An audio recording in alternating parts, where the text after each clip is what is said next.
विस्थापन सिद्धांत।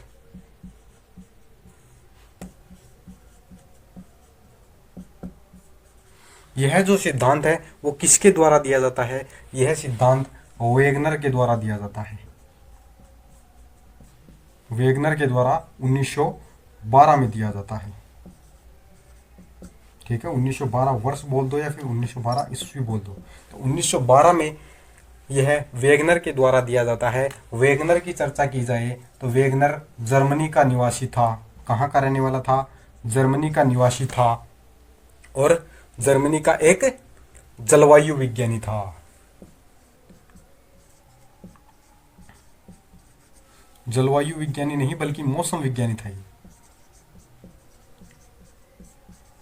मौसम विज्ञानी, ठीक है। तो ये जर्मनी का एक मौसम विज्ञानी था जिसका मुख्य उद्देश्य क्या था? तो यह व्यक्ति महाद्वीपीय विस्थापन सिद्धांत नहीं देना चाहता था। यह व्यक्ति तो कुछ और ही ढूंढ रहा था। यह व्यक्ति का जो उद्देश्य था, इसका जो उद्देश्य क्या था? तो यह व्यक्ति अपना काम कर रहा था। यह व्यक्ति ये जानने की कोशिश कर रहा था कि प्राचीन भारत में, प्राचीन विश्व में, ठीक है, भारत का नहीं था, ये जर्मनी का था, ठीक है। तो प्राचीन विश्व में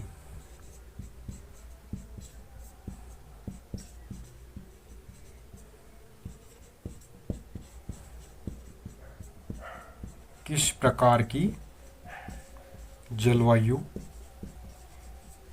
थी। ये इसका जो मुख्य उद्देश्य था वो था प्राचीन विश्व में किस प्रकार की जलवायु थी, यही पता लगाना चाहता था वेगनर। लेकिन जब ये पता लगाने के लिए निकलता है तो ये पाता है कि अलग अलग जगहों पर ठंडे क्षेत्रों से हमें कोयला प्राप्त हो रहा है। तो ऐसे ऐसे उदाहरण मिलते हैं ठंडे क्षेत्रों से कोयला। तो इसको क्या मिला? ठंडे क्षेत्र से कोयला। अब मुझे ये बताइए कि ठंडे क्षेत्र में कोयला कैसे आ सकता है? ये तो असंभव हो सकता है, क्योंकि ठंडे क्षेत्र जो थे वहाँ पर पेड़ पौधे पहली बात तो उग ही नहीं सकते आराम से, उनके लायक वो मौसम ही नहीं था। तो ठंडे क्षेत्रों में कोयला आया तो आया कहाँ से? पेड़ पौधे ज़मीन के नीचे कैसे दब सकते हैं? यही एक दिमाग की बत्ती हिला देने वाला क्वेश्चन हो जाता है कि ठंडे क्षेत्रों में कोयला आया तो आया कहाँ से? क्योंकि कोयला तो वहाँ पाया जाएगा जहाँ पर पेड़ पौधे ज़्यादा होंगे, और पेड़ पौधे हमेशा भूमध्य रेखा वाले क्षेत्र के पास में ही पाए जाते हैं। इसलिए कहा जाता है कि या तो इसने फिर दो उदाहरण दिए, ठीक है। तो इसका उद्देश्य क्या था और उसको मिल गया क्या? कोयला मिल गया, ठंडे क्षेत्रों से कोयला मिल गया। कई सारे उदाहरण इसको मिले, तब जाकर के इसने महाद्वीपीय विस्थापन सिद्धांत को प्रतिपादित किया, ठीक है। तो अब मैं चर्चा करता हूं कि वेगनर ने दो बातें कही।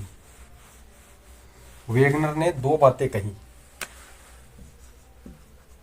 वेगनर ने दो बातें क्या कही? वेगनर ने दो इंपॉर्टेंट बातें कही।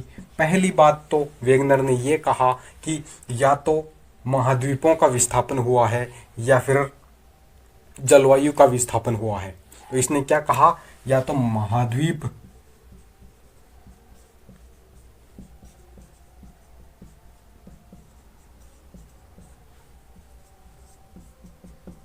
हुए हैं या फिर जलवायु विस्थापित हुई है।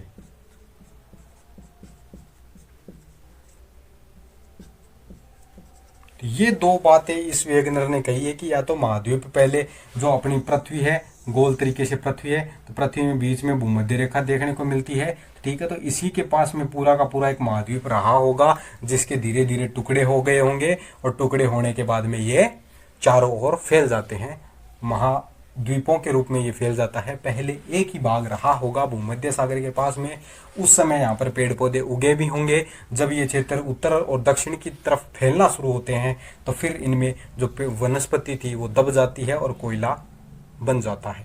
तो या तो ये बात हो सकती है, या फिर इसने कहा है कि महाद्वीप, या फिर दूसरा उदाहरण इसने ये दिया है कि या तो यदि महाद्वीप नहीं खिसके हैं, ठीक है, यदि महाद्वीप नहीं खिसके हैं ना, ये इस तरीके से कुछ महाद्वीप अपने, ठीक है, उत्तरी अमेरिका, दक्षिण अमेरिका, यूरेशिया, अफ्रीका, और ये अपना वो सिस्टम हो जाता है, ठीक है, ऑस्ट्रेलिया वाला।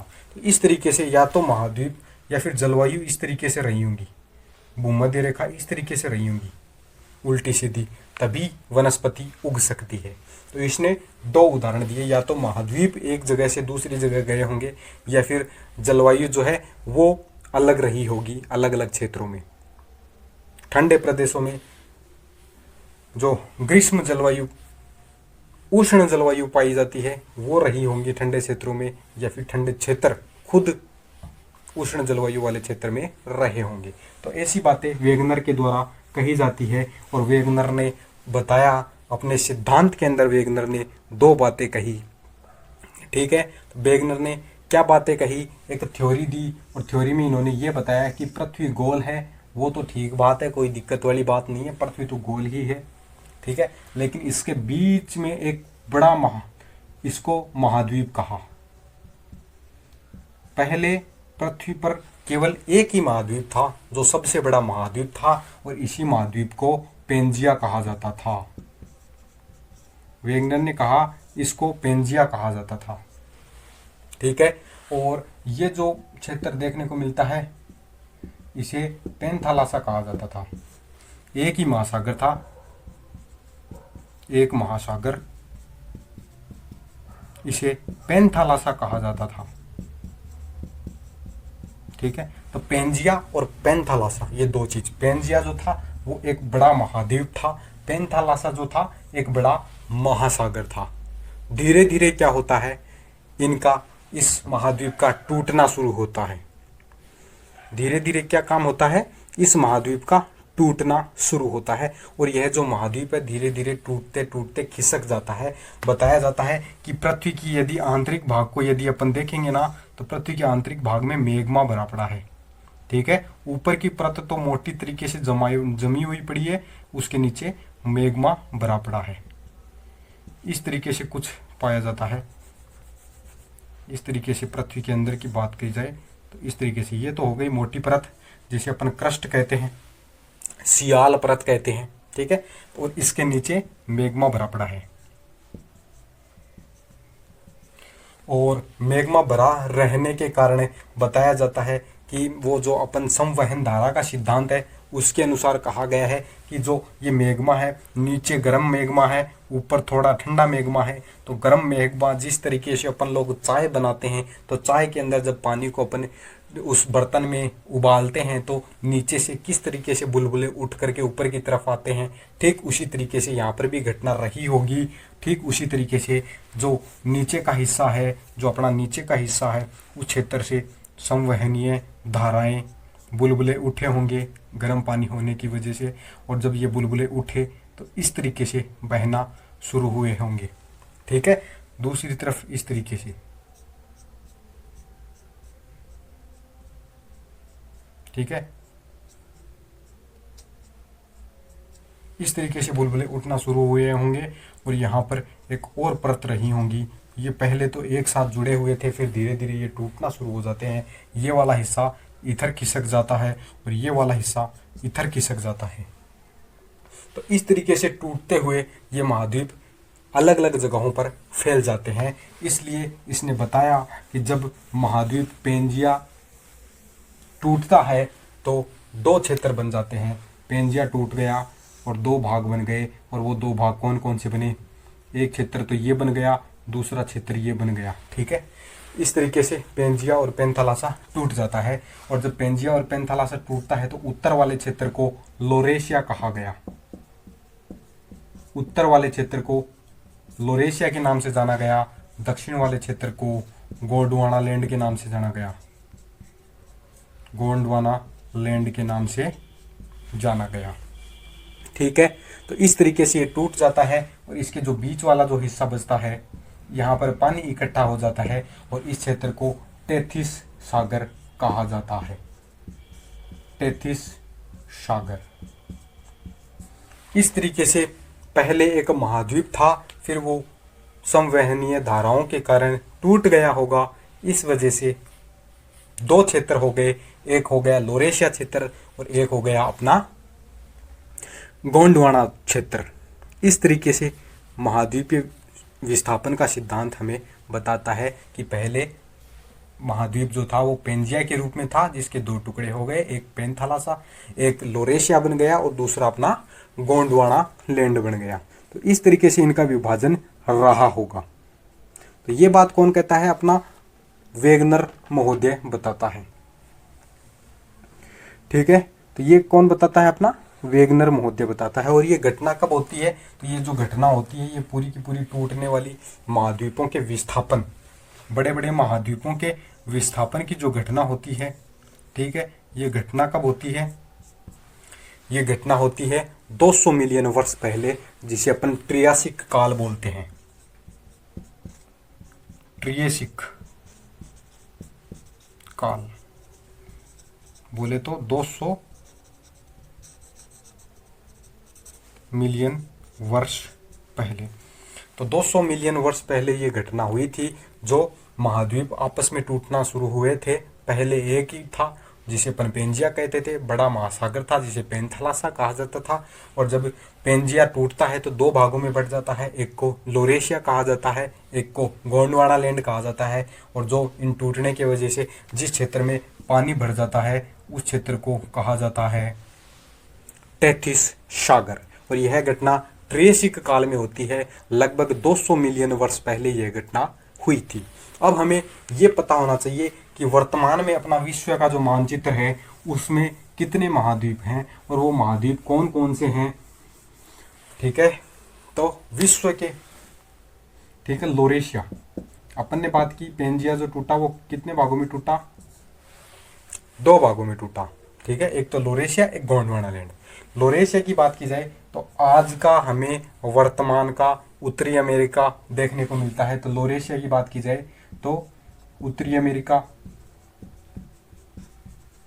ठीक है, ये लोरेशिया का भाग हुआ करता था। एक अपने को यूरेशिया का भाग देखने को मिलता है। यूरेशिया, यूरोप और एशिया की जो प्लेट हमें देखने को मिलती है, महाद्वीप देखने को मिलते हैं, वो भी एक समय पहले लोरेशिया वाले भाग रहे हैं। ठीक है, तो ये भी लोरेशिया का भाग रहा है। एक क्षेत्र और आता है जिसे अपन ग्रीनलैंड कहते हैं, ग्रीनलैंड। ठीक है, तो ये ग्रीनलैंड वाला भाग था, ये भी कहाँ का था? तो ये भी लोरेशिया का भाग था। दूसरा टुकड़ा जो होता है उसे अपन ने गोंडवाना लैंड कहा था, गोंडवाना लैंड।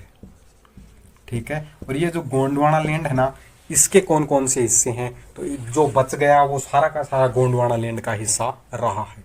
कुछ भाग टेथिस सागर का भी रहा है। गोंडवाना लैंड की बात की जाए तो दक्षिणी अमेरिका, अफ्रीकन प्लेट, इसके अलावा अंटार्कटिका प्लेट, अंटार्कटिक प्लेट। ठीक है, इसके अलावा और कौन सा प्लेट देखने को मिलेगा अपने को? इसके अलावा गोंडवाना लैंड का अपना प्रायद्वीपीय भारत, प्रायद्वीपीय भारत। इसके अलावा ऑस्ट्रेलियन प्लेट।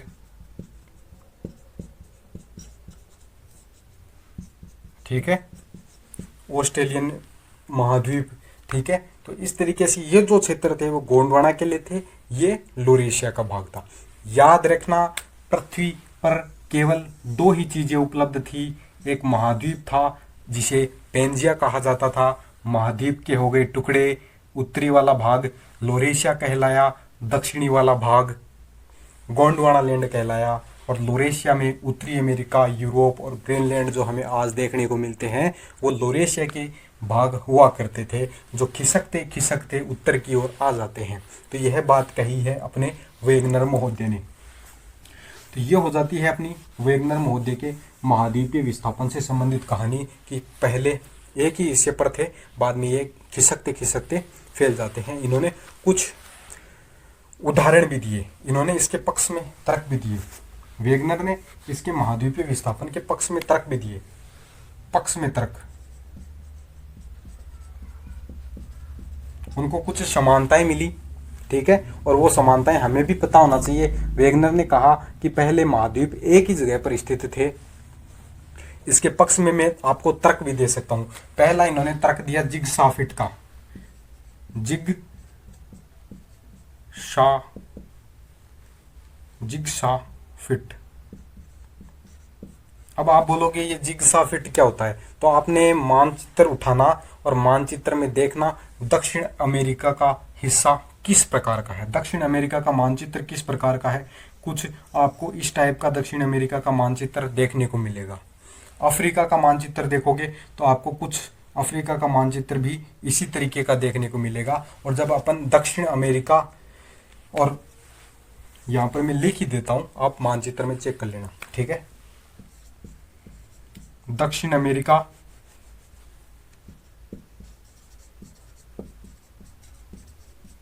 ठीक है, एक चीज तो हो गई अपनी दक्षिण अमेरिका, और दूसरी चीज क्या हो गई अपनी अफ्रीका। यदि अपन इन दोनों महाद्वीपों को जोड़ने की कोशिश करेंगे ना, तो आप देखना इनकी जो बॉर्डर है, जो इनका बॉर्डर कटा हुआ है ना, इस तरीके से अपन देखेंगे अफ्रीका महाद्वीप का, तो इस तरीके से यदि इन दोनों को जोड़ा जाएगा ना, तो ये आराम से फिट बैठ जाएगा। तो जिग्सा फिट इसी को कहा जाता है कि अफ्रीका और दक्षिणी अमेरिका महाद्वीप जो है वो एक साथ में फिट बैठ रहे हैं, एक साथ में जुड़ रहे हैं और एकदम एक समान तरीके से जुड़ रहे हैं। इसलिए अनुमान लगाया जाता है कि ये दोनों क्षेत्र एक समय पहले एक साथ में जुड़े हुए थे, बाद में ये खिसक जाते हैं, धीरे धीरे विस्थापन हो जाता है इनका, एक जगह से दूसरी जगह पर जाना विस्थापन कहलाता है। तो महाद्वीपों का एक जगह से दूसरी तरफ विस्थापन हो गया था 200 मिलियन वर्ष पहले, यह घटना हमें देखने को मिलती है, ठीक है। तो पहला उदाहरण तो हमें इसके पक्ष में इन्होंने तर्क दे दिया कि भाई जिग्सा फिट को आप देखो, जिग्सा फिट देखोगे तो आपको पता चलेगा कि दोनों क्षेत्र एक साथ में जुड़े हुए थे। इन्होंने दूसरा उदाहरण दिया टिलाइट का। ये टिलाइट क्या होता है, टिलाइट की बात की जाए ना, तो ये होता है ग्लेशियर, बड़े बड़े ग्लेशियर जो होते थे उनके निक्षेप से निर्मित चट्टान। ग्लेशियर जो है, बड़े बड़े बर्फ के जो ग्लेशियर हुआ करते थे उनके निक्षेपों से निर्मित अवसादी चट्टानें हुआ करती है। तो ये बड़ी बड़ी चट्टानें हमें भारत में देखने को मिली है। और भारत में कौन से क्षेत्र में देखने को मिली है, प्रायद्वीपीय भारत में देखने को मिली है। अब आप बताइए कि प्रायद्वीपीय भारत में बड़े बड़े ग्लेशियर कैसे हो सकते हैं, तो ये संभव नहीं है। तो उन्होंने कहा है, वेगनर महोदय ने कहा है कि हमारा जो प्रायद्वीपीय भारत है वो पहले अफ्रीका से जुड़ा हुआ था और अफ्रीका और दक्षिण अमेरिका दोनों एक साथ जुड़े हुए थे। यह घटना रही होगी, पहले दोनों क्षेत्र एक साथ में जुड़े हुए हैं और ये जो क्षेत्र था, दोनों क्षेत्र एक साथ में जुड़े हुए थे, इसी में हमारा प्रायद्वीपीय भारत भी था, ठीक है। और इसी वजह से यहाँ पर हिम युग रहा था और हिम युग रहने की वजह से हमें टिलाइट के प्रमाण देखने को मिलते हैं। प्रायद्वीपीय भारत से हमें ये टिलाइट के प्रमाण देखने को मिले हैं। मोटी टिलाइट की चट्टानें हमें देखने को मिली है, जिस वजह से इतिहासकारों ने भी और भूगोलवेत्ताओं ने भी इस बात के साक्ष्य माने हैं कि भाई टिलाइट प्रायद्वीपीय भारत में यदि पाई गई है तो वो हमें बताती है कि यह एक बार ठंडा समय रहा होगा, यहाँ पर शीत युग रहा होगा। तो यह बात हो जाती है अपनी टिलाइट से संबंधित। टिलाइट किसे कहते हैं, बड़े ग्लेशियरों के पिघलने के कारण जो अवसाद बचता है उन अवसादी चट्टानों से निर्मित होता है, ठीक है। उनके पिघलने से जो अवसादी चट्टानें बनती हैं उन्हें टिलाइट कहा जाता है, ठीक है। प्लेसर निक्षेप, दूसरा उदाहरण अपन देख सकते हैं, प्लेसर निक्षेप। अब आप बोलोगे कि प्लेसर निक्षेप क्या होता है, ठीक है। प्लेसर निक्षेप क्या होता है, इसकी भी चर्चा करेंगे।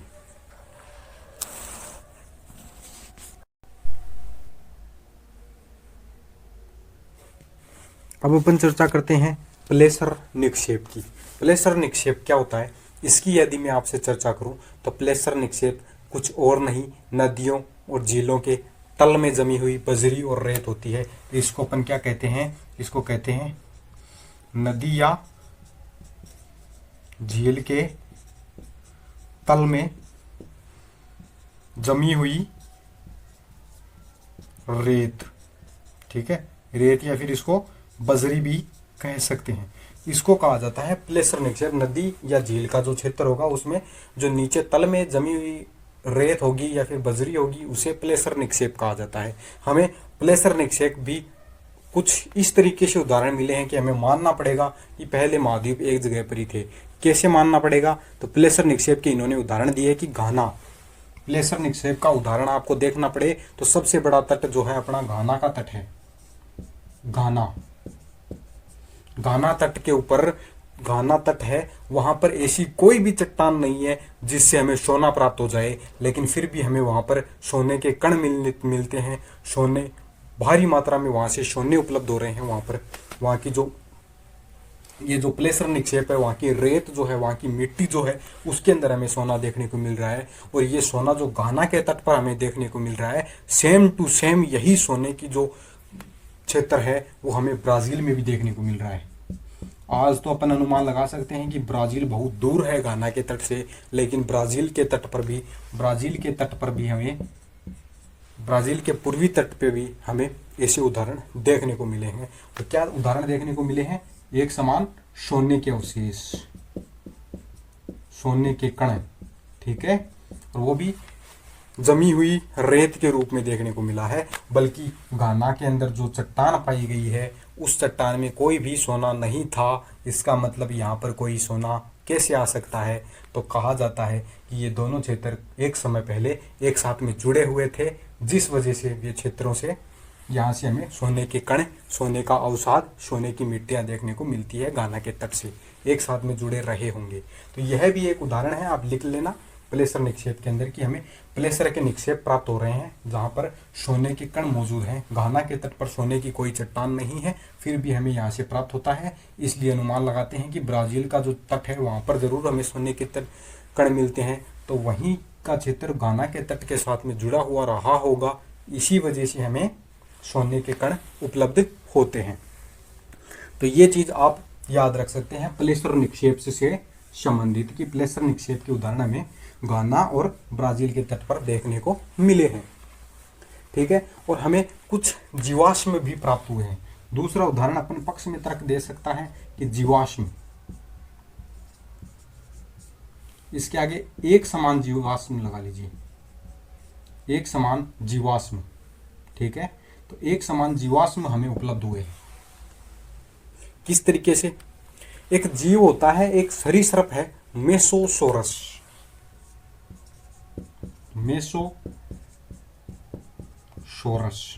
और ये जो मेसोसोरस जीव है ना, ये हमें प्राप्त हो रहा है। इसके जो कंकाल है वो आज भी हमें प्राप्त होते हैं मेसोसोरस जीव के। और वो कहाँ से प्राप्त होते हैं? वो हमें ब्राज़ील और अफ्रीका से प्राप्त हो रहे हैं। ब्राज़ील और अफ्रीका में बहुत ही ज़्यादा दूरी है, लेकिन यदि एक ही जीव दो जगहों पर उपलब्ध है, इसका मतलब हो सकता है कि ये महाद्वीप पहले एक साथ में जुड़े हुए थे, इस वजह से इन पर वो जीव रहा होगा। और जब ये महाद्वीप एक दूसरे से अलग हो जाते हैं तो ये मेसोसोरस जीव के जो कंकाल हैं वो हमें कुछ ब्राज़ील में मिल जाते हैं और कुछ अफ्रीका में मिल जाते हैं। और ये महाद्वीप काफ़ी दूर हो गए, इनका विस्थापन होता गया और ये इतनी दूर आ गए, ठीक है। और ये जो मेसोसोरस जीव है ये खारे पानी में रहने वाला कोई जीव है, सरीसृप है ये, ठीक है, जिसके उदाहरण हमें ब्राज़ील और अफ्रीका से देखने को मिले हैं। तो एक समान जीवाश्म के अंदर आप लिख लेना कि मेसोसोरस के उदाहरण हमें देखने को मिले हैं, अलग अलग महाद्वीपों पर हमें देखने को मिले हैं, ठीक है। इसके अलावा हमें और भी कई सारे उदाहरण देखने को मिली है। एक और जीवाश्म हमें देखने को मिला है जिसे अपन ग्लोसोप्टारिस कहा जाता है, ग्लोसोप्टारिस।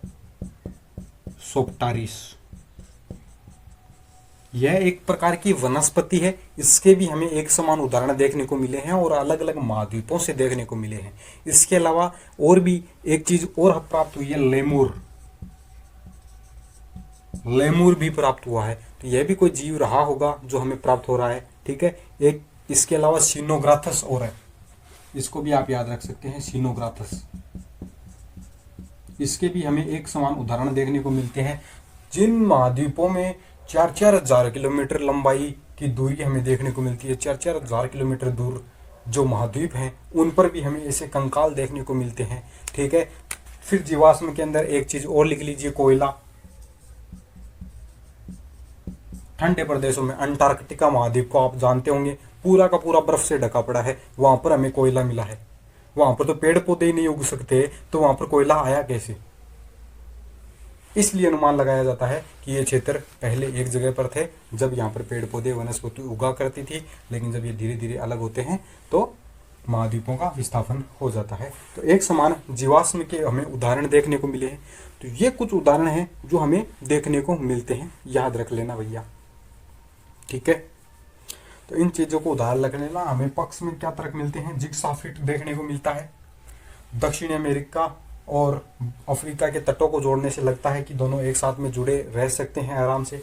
टिलाइट जो जीवाश्म है, जो चट्टान हमें प्राप्त हुई है टिलाइट, जो हिमयुग रहा है उस क्षेत्र में रही है, तो मतलब ये बर्फ से संबंधित चट्टान है। जब बर्फ पिघलती है तो धीरे धीरे अवसाद जाता है, अवसाद जमा होता है तो चट्टान बनती है। उसी बर्फ के पिघलने से, बड़े बड़े हिमों के पिघलने से ये टिलाइट की जो चट्टान है वो निर्मित होती है। मोटी चट्टान हमें प्राप्त हुई है, इसका मतलब अनुमान लगाया जाता है कि बड़ा हिमयुग रहा होगा जिससे लगातार पानी बहता रहा होगा, तब जाकर के टिलाइट का निर्माण हुआ है। तो यहाँ पर प्रायद्वीपीय भारत से इसके उदाहरण देखने को मिलते हैं। प्लेसर निक्षेप की बात करें तो घाना के तट से हमें सोने के अवशेष मिले हैं, और घाना के तट के पास में कोई सोने का कोई प्रमाण नहीं है। वो यदि रहा है तो वो ब्राजील का क्षेत्र है जहाँ पर हमें सोने के अवशेष प्राप्त होते हैं। एक समान जीवाश्म जिनमें मेसोसोरस एक सरीसृप प्राप्त होता है।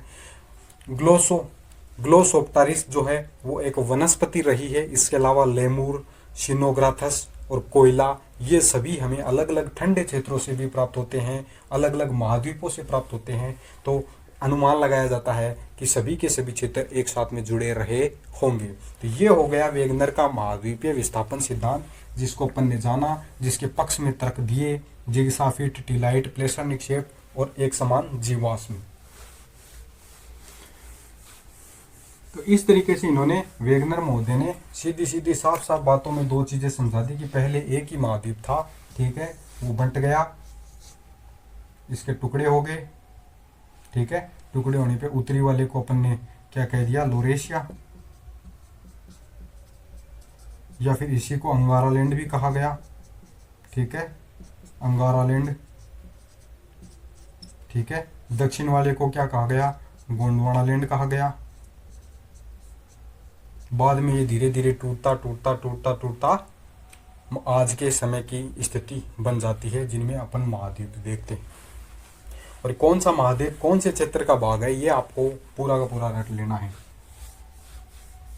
ये हो जाता है अपना महाद्वीपीय विस्थापन का सिद्धांत, ठीक है। अब अपन चर्चा करेंगे कि इसमें वेगनर ने एक बात और कही है, वो चीज भी आप याद रख लेना। वेगनर ने कुछ बलों का भी बताया है कि इस पर जो बल लगे थे, महाद्वीपों के विस्थापन होने के लिए बल लगे थे, और इन्होंने बलों का बात की है, गुरुत्वीय बल, गुरुत्वाकर्षण बल,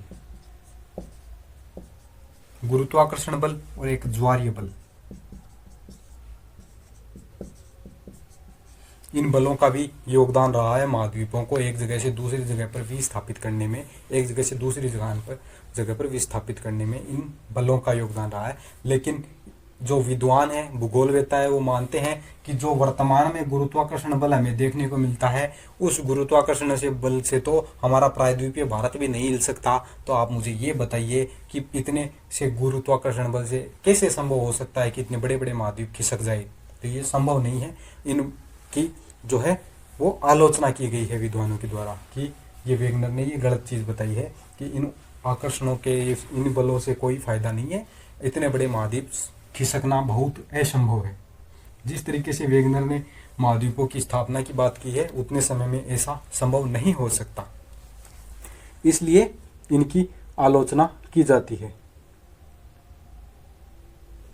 और वेगनर महोदय ने एक बात और कही है, और वो बात क्या है कि जब प्लेटें खिसक रही थी ना, ठीक है, जब प्लेटें खिसक रही थी, जैसे ये मान लो उत्तरी अमेरिका मान लो, ये दक्षिण अमेरिका मान लो, तो ये प्लेटें दक्षिण की ओर खिसकती जा रही थी। इधर की तरफ अफ्रीका वाला प्लेट है, ठीक है, तो इस तरीके से ये अफ्रीका प्लेट मान लीजिए, तो ये खिसकती जा रही थी। तो यहाँ पर एक पर्वत का निर्माण होता है दक्षिणी अमेरिका में, एक पर्वत का निर्माण होता है उत्तरी अमेरिका में, ठीक है। उत्तरी अमेरिका वाले पर्वत श्रृंखला को रॉकी पर्वत कहा जाता है, दक्षिण अमेरिका वाली पर्वत को एंडीज पर्वत कहा जाता है, जो कि काफ़ी लंबी पर्वत श्रृंखलाएं रही है पूरे उत्तरी और दक्षिणी अमेरिका महाद्वीप की। तो वेगनर ने कहा है कि जब ये महाद्वीप खिसक रहे थे ना, तो अंदर का जो मैग्मा है, पृथ्वी की परत किस तरीके से है, इस तरीके से है, ठीक है। और इसके नीचे जो मेग्मा है इस तरीके से बह रहा है, ठीक है, इस तरीके से बह रहा है। और जब ये बह रहा था तो इस तरीके से, ठीक है, तो इस तरीके से बह रहा था। इस तरीके से बहने से महाद्वीप टूट जाता है और महाद्वीप के टूटने के बाद में ये दोनों अलग अलग हो जाते हैं। और फिर इन्होंने कहा है कि जब ये महाद्वीप खिसक रहे थे तो जो ये मेग्मा है इसी की वजह से इसको कहा इन्होंने सीमा, ठीक है, इसको कहा है सियाल, ठीक है, इसको सियाल, इसको सीमा कहा जाता है, ठीक है। तो सीमा के प्रतिरोध के कारण यहाँ पर ये पर्वतों का निर्माण हुआ है कि मतलब महाद्वीपों के बीच में जो सीमा है वो खिसकना बंद कर देती है और खिसकना बंद करने के बाद में जो है वो पर्वतों का निर्माण होता है। तो इस तरीके से इन्होंने कहा है कि उत्तरी अमेरिका में हमें रॉकी पर्वत, दक्षिणी अमेरिका में हमें एंडीज पर्वत देखने को मिलता है जो सीमा के प्रतिरोध के कारण उत्पन्न हुई है। एक तरफ तो वो बोलते हैं कि जो अपने महाद्वीप है वो नीचे जो अपना मेग्मा लावा भरा पड़ा है उस मेग्मा के ऊपर महाद्वीप तैर रहे हैं, और कुछ समय बाद में वो कहते हैं कि सीमा, जिनको अपन कहते हैं मेग्मा, तो ये मेग्मा वाला क्षेत्र है सीमा, इसी सीमा की वजह से पर्वतों का निर्माण हो जाता है। तो ये भी उनकी आलोचना की जाती है कि ये कैसे संभव हो सकता है। पहले तो आप बोल रहे हो कि सीमा के ऊपर सियाल तैर रही है और फिर आप बोल रहे हो कि सियाल के ऊपर जो सियाल जो तैर रहा है उस पर सीमा ने प्रतिरोध उत्पन्न कर दिया। ऐसा कैसे हो सकता है कि सीमा ने रोक लिया? सीमा तो वैसे भी पानी की तरह है, ठीक है, एक मेग्मा के रूप में है, तो वो तो कैसे रोक सकती है? ये तो संभव नहीं हो सकता। इसलिए वेगनर महोदय की काफ़ी सारा विरोध किया जाता है। तो इस तरीके से हमारा हो जाता है महाद्वीपीय विस्थापन का सिद्धांत।